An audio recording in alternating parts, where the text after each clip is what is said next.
Yo, what is going on, everybody? It's your boy Gripper back here with another video for you guys today. And in this video, we're going to be talking about the top 5 most valuable cards in 2023 Topps Big League Baseball. But before we get into that, thank you guys so much for joining me on this video today. Can we get a minimum of 100 likes on today's video? That is the best way you can help me grow this channel, is by hitting that like button. And speaking of growing the channel, I am doing a giveaway. I'm giving away hobby packs of 2023 Topps Series 1. All you got to do to enter is be publicly subscribed, like this video, turn on post notifications for all the content you see on the channel, and last but certainly not least, leave a comment in the comment section on what you're most looking forward to in the upcoming baseball season. That I should really say this baseball season now. So leave a comment what you're most looking forward to this baseball season, and I'll pick a winner once I hit 6,000 subscribers. So there's that. So yeah, baseball season started yesterday, and man, oh man, my Pirates are starting off hot. And O'Neill Cruz leads the charge over a Cincinnati Reds victory. Team effort, to say the least. Relief pitching held it down, very luckily. So I'm a very happy Pirates fan right now. And, well, we don't play today, so guess I have a day off of, the Pirates hurting my feelings a little bit. But we'll see what happens the rest of the season. I don't expect too much, but, hey, it's a sign in the right direction, huh? Always nice to get that first win off the board. And so let's get right into it. So, of course, as you guys know, today is the release day of Big League Baseball. Now, if you want to go watch my Watch Before You Buy, which I suggest you do, a lot of valuable information in there. For some reason, YouTube did not push out that video yesterday at all. My friend who's even subscribed to me even told me that he didn't even get the notification for the video yesterday. So go check it out if you already have not seen it. There's a lot of valuable information in there. Believe it or not, you'll be quite shocked to hear what I have to say in that video regarding the formats. I'll just kind of spoil it right here for you right now in a light summary. It looks like the Blaster Box retail format might actually be better than the Hobby Box configuration that is coming out today. Now, I don't know if the Blaster Boxes are out today. I don't know. I'm going to try to get to a Walmart or two today as well. Of course, you guys know I record these videos the night prior. So when you see this video, I will be out and about right now, trying to find some, Big League at the hobby store for one, and Walmart's, and maybe a Target tomorrow as well. I'll just have to wait and see. My Targets are typically pretty dry on Friday, so I don't expect much. Friday, actually, in Walmart's in my area is actually becoming really good. My one vendor actually stocks now Fridays, I think, in the morning sometime, so I'm going to check that out. And Prism Football is hitting as well, so I'm going to try to find some of that for my brother. The one Blaster Box he did buy, he got a Brock Purdy and a Sauce Gardner green color match, so it was really cool. So he probably got a better blaster you could possibly get. So before we get into the top 5, I want to mention something, because I didn't mention this in yesterday's video, and I just found out about this like 15 minutes ago, okay? So as I was looking at the checklist, they have these foil cards. Now, if you watched yesterday's video, I talked about these foil cards and how they're promoted in blaster boxes. Like, I saw the blaster box configuration on for pre-order, and it said exclusive foil boards. Now, I don't know if the hobby boxes are doing foil boards, but I think they're going to, because what I'm going to tell you here is the last 100 cards of the set. So this set is comprised of a 310 card checklist, okay? Now, the card numbers, I believe it's 201 to 310, are all foils, okay? Now, what that means, this is the first time in Big League history that they're doing this, because they did not do this for previous Big League iterations, okay? There are red super rare foil boards. There are, like, gold foil boards with, like, Hall of Famers on them, blue foil boards, and I just believe normal foil boards, okay? You can only find a particular player in that checklist on the foil board. So, for example, we're going to talk about Adley Rutschman a little later in the video, okay? Adley has a super rare red foil, okay? So, theoretically, if you want to look at it like this, you theoretically cannot find an Adley Rutschman as well as other players. If you want to look at the checklist yourself, there are a lot of rookies on these foil board checklists, which is kind of concerning. But luckily, what we're going to talk about, they put a lot of first-time ever rookie cards in this release, which luckily aren't foil boards. So, yeah, like people like Christopher Morel, I believe Michael Harris actually is one of these as well. They're foil boards. So what that means is theoretically they're not even in the base set checklist because they don't consider them base cards. So I don't know how I feel about that. I should have talked about that in yesterday's video, but I didn't. I just found out about it like right now because I didn't read the checklist until literally about 15 or 20 minutes ago. I don't know exactly how I feel about that. They are limiting, your findings, I should say, and limiting how much or little you can find these foils. I don't know how many you get foils per hobby box. I don't know. They did not specify. I looked everywhere. I saw them on the blaster box. I believe you get 9. I think you get 1 per pack in a blaster box. I'm pretty sure. As for hobby boxes, I mean, I don't know. As like hobby boxes, all they are just 2 blaster boxes put into one. That's literally all it is. But if you want to go watch yesterday's video, I talk all about this. The retail version is actually better because you get more cards for less money and oranges. You get oranges in retail as well as in hobby. It did not specify you get oranges on Steel City, so I don't know what's going on there yet. But I just wanted to make that clear before we get into the top 5 here because I am going to talk about Adley in this video, okay? And he is a red foil, so like theoretically, I don't know how much you'd have to open in this stuff to actually find it, but the eBay listing I saw, his card is going for about $100 right now on eBay, so just keep that in mind. So some of these players have foil boards. Luckily, the majority of them don't. I think the only one here is Adley, so let's get right into it. So the first one I want to talk about is an honorable mention. He didn't quite make my top 5, but he definitely sparked a lot of interest among the rookie baseball card collecting community in spring training. Unfortunately, he is not on the Major League roster right now for this particular team. Who are we talking about? Outfielder for the Pittsburgh Pirates, Travis Swaggerty. Travis Swaggerty has a card in Series 1. He has an autograph in Series 1. I bought it for like $10. I pulled his, I shouldn't say pulled, but I bought his silver and gold hobby exclusive jumbo foil exclusive card. Travis Swaggerty had a great spring training. Had an absolutely phenomenal spring training. Hit about 350 with an OPS about 900 actually in spring training, which is very bizarre. You don't see those numbers quite often. Now, a lot of people say, oh, it's spring training. But, it's always encouraging to see, players perform well in spring. You want to see that. So, Travis Swaggerty, unfortunately, did not make the opening day roster because the Pirates are manipulating his service time. If he was on a team like the Cardinals or Yankees who called up Volpe and Jordan Walker, he would probably be up right now if they needed him. So Travis Swaggerty, keep an eye out for him. He is a base card. You don't need to get the foils or the green foil or the whatever foils are doing here. The foil, I'm going to be completely honest with you. As I was reading the checklist with these foils, it's very confusing to understand. It's very confusing because here's the thing, right? They're not numbered. Now, these foils, they're not numbered. So don't think that these are numbered because they're not. It's just like the last 100 cards of the set are just foils, which, again, I don't know why they did that because they are limiting your findability and your probability to find like an Adley Rutschman, which everyone's going to want. So I don't know to quite frankly feel about that, but we'll just have to wait and see. I haven't watched any hobby box openings yet. There might be some out there on YouTube by now. Probably by the time this video goes live, there will be a couple videos. So we'll just have to wait and see. I know at first glance, I don't know how I feel about it, but Travis Swaggerty is the honorable mention. So now let's get into the top 5 as I get a little stuffy nose here for a second.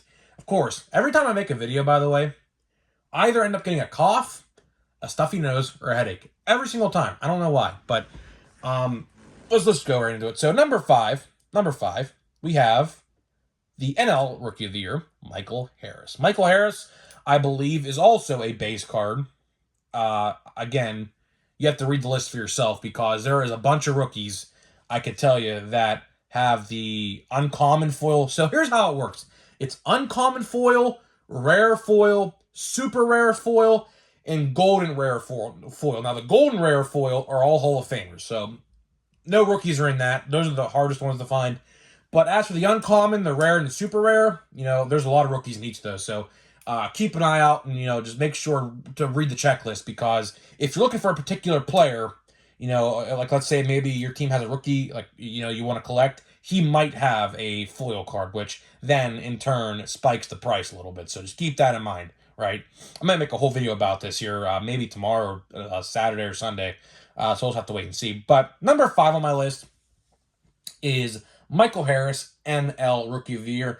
Now you may be saying to yourself, well, why is he down so far at 5? Well, because these next 3 we're going to talk about do not have rookie cards in Series 1. See, Michael Harris has a rookie card in Series 1.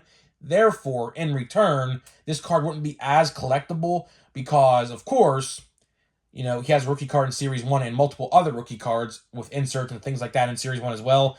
So, Michael Harris's rookie card won't be that valuable in Big League, but he does certainly do make the top 5 still. Now, the next 3 we're going to talk about do not have a rookie card in Series 1. Most likely going to be in Series 2.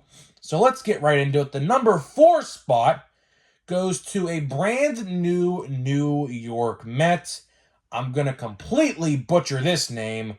Kodai Senga. I'm just going to call him Senga because I don't know how to pronounce his first name. Kodai. Kodai Senga. I don't know. Completely butchered his name, I guarantee it, but I know his last name is pronounced Senga. So he is the brand new pitcher for the New York Mets. He will probably, now with Verlander out, probably be the second best pitcher they got right now, which, as a New York Met fan, you got to be punching the air right now. You definitely got to be punching the air right now with, Edwin Diaz going out in the World Baseball Classic to now all of a sudden Verlander going out, which I'm kind of pissed about because he was my second overall pick, my second round pick in my fantasy draft last night, which, again, that's just my luck. But Kodai Senga will definitely be behind Max Scherzer at the time being until Verlander gets that ace spot back, and then Senga moves back to the 3rd spot. But Senga has a lot of potential.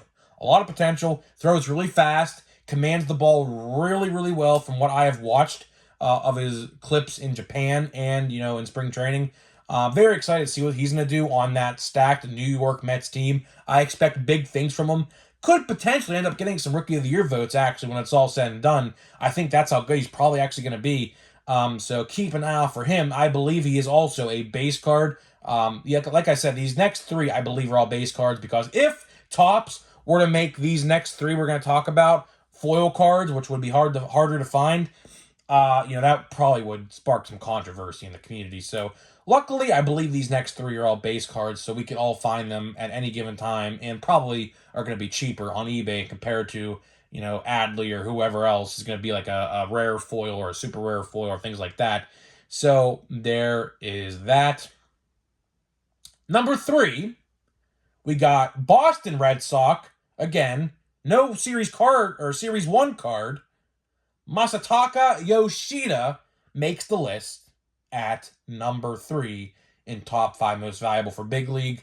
It would be hard not to include Masataka Yoshida. From what I've seen from the World Baseball Classic to spring training, he's going to be pretty good. Now, I could also see him getting some Rookie of the Year votes as well when it's all said and done. Don't think he'll win it, but, I think Anthony Volpe will probably take the cake if he stays healthy for Rookie of the Year in the American League. But I could definitely see Masataka getting some Rookie of the Year votes. I definitely can. So, keep an eye out for him if you're going to try to collect him. He also should be a base card in Big League, so you don't have to worry about finding any of his foils or anything like that as well, which is an A+ for me. Because obviously, as with Senga and Masataka Yoshida, they don't have any rookie cards in Series 1. They don't have any rookie cards in Big League, which in years past, like with Shohei Ohtani, Shohei Ohtani actually, a lot of people don't know this, actually had a rookie card in opening day of 2018, Topps opening day. So, if Big League is the new opening day, kind of a W, because now that tells us he's going to be in Series 2. They aren't going to hold these guys back for update. Now that these, like, Senga and Yoshida both have cards in Big League, which is the new opening day, these guys will be in Series 2, which is a big plus, and they'll be in Heritage, which is another big A+ for me. So that tells me that Jordan Walker and Volpe will definitely be short prints in Series 2. I can almost guarantee it. which, I mean, depending on how you look at it, I mean, I don't know. I mean, at least we're going to have some star power in Series 2 this year, I'll tell you that. We're going to definitely have some star power in Series 2 this year, so that is luckily a good thing. So number 2 on the list is yet again a player who doesn't have a rookie card in Series 1. Corbin Carroll for the Arizona Diamondbacks takes the cake for number 2 in top 5 most valuable. Now you may be asking yourself, why did I put Corbin Carroll over Masataka and Senga? Well, because Corbin Carroll had some playing time in the big leagues last year, as to where Yoshida and Senga were, coming over from Japan, wherever they played, overseas, right? So, in my eyes, Corbin Carroll already has major league experience. People know about him, things like that. As were Senga and Yoshida, people may not know about them quite yet, but people will definitely know their names very soon when they get some, at bats and, people get eyes on them. Because a lot of people, let's be honest with ourselves here, a lot of people don't watch spring training. They don't. Spring training, for the most part, kids are in college, people are at work, school, during the days, spring training games are at 1 o'clock, most of them. Some are at 6 o'clock, but like 95% of them are played at 1 o'clock in the afternoon. So a lot of people don't know about Senga and Yoshida yet because they just don't watch spring training.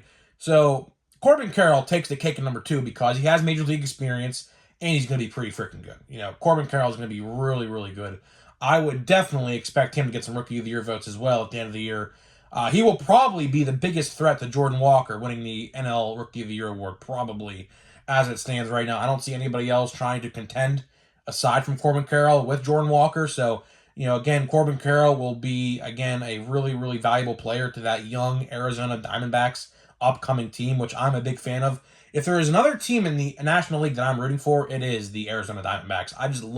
I'd want to see them succeed, and I think they're really on the cusp of doing that very, very soon. Don't know how long it's going to take, but I think it will be sooner rather than later. So there's that. And number 1 on the list, no surprise, I had to put him at number 1. We talked about him at the open here. Baltimore Orioles Adley Rutschman has to be number 1. Why? Well, for one, he just had a stellar opening day going 5 for 5, right? So a stellar performance in Boston on opening day. Won the AL Rookie of the Year, right? My fault. Didn't win AL Rookie of the Year. That was J-Rod. But he came in second place. Completely just forgot about J-Rod's existence there for literally a fifth of a second. But my fault about that. But Adley, Adley's really freaking good. There is no debating that. Adley is really freaking good. Switch hitter, catcher for the Orioles, who are looking to, get to the playoffs this year for the first time in a very long time. I am definitely rooting for the Orioles to make it far this year. Had a positive record for the first time in God knows how long last year, going, 83 and 79 or 78 or something like that. So Adley Rutschman definitely takes the cake at number 1. But like I said, with Adley here, Adley, I think, is a foil card, unfortunately. So depending on how you look at it, I mean, it is what it is. Right now, his rookie card's going for about $100 or so on eBay right now. Now, do I expect that to go down? A little bit, but again, I don't know, because, to wrap up this video here and talk about these foil cards for a second, I don't know how rare they are. I don't know. They're called super rare, rare, and uncommon, and ultra rare. So I don't quite frankly know, because they're not numbered. They're not numbered, but I just don't know how uncommon they're going to be to find. Like, how much of this stuff are we going to have to open to find an ultra rare foil? I assume the odds on the back of the box will tell us that. But again, haven't watched the video yet. I don't even know if there is a video out there yet to see. So I'm not quite sure what's going on with that. But that is my top 5 most valuable. So now let's get into a pack of boring Series 1. Honestly, I'm just half tempted just to stop opening Series 1, because I will, in the next video, have Big League. Big League comes out today. I'm going to the hobby store today. I will have Big League for tomorrow's video. I will. So I'm half tempted just to start opening that and just see what's going on with that and see how that treats me. Big League, if you're going to go buy Big League, don't expect much. You know, that's what I say. You know, don't expect much. And we literally have an all base pack here again, don't we? Oh my goodness, dude. Like, O'Neal Cruz. There's O'Neal Cruz. I'll take that any day. Who is that? There's Adley. There's Adley Rutschman. Hey, there we go. Hank Aaron, 30 for 30. So we don't have a base pack. Cool. So this pack actually was not as bad as I thought it was actually going to be. But off of first glance, looking at the cross section here, it looked like all base cards. So, you know, there's that. So let's wrap up this video here as my stuffy nose just gets worse as the video goes along. Thank you guys so much for watching. Let me know if you're going to be going out and buying any big league today. I think I'm only going to buy one hobby box. Like I said, I'm very intrigued to see what's going to happen with these foils. You know, it's definitely interesting. This is the first time Topps has ever teetered with something like this, I think. I don't remember ever them doing these ultra rare, and uncommons or whatever they're called, foils. So I don't know how to think about it just yet. We're just going to have to wait and see what happens and how hard they are to find. With all this stuff printed, you know, but they're not numbered, so I don't know exactly how hard they're going to be. Hey, they could just be the equivalent of like a silver foil card in these hobby boxes. I don't know. I truly do not know, but I can guarantee you it's probably going to take a lot of money to comprise that set together of those ultra rares, you know, rares and uncommons and whatnot. So guys, let me know what you think about Big League Baseball. How about this? Put your top 5 most valuable, foil cards or not, don't matter. I tried to not include all the foil cards because there are a slew of Series 1 rookies, as in like Christopher Morel and like JJ Bleday, who have foil cards. I tried my hardest not to put them in there, but Adley, I know for a fact, is one of them because I saw it on eBay myself with my own 2 eyes. So guys, let me know your top 5 most valuable of Big League Baseball, and I'll see you guys in the next video.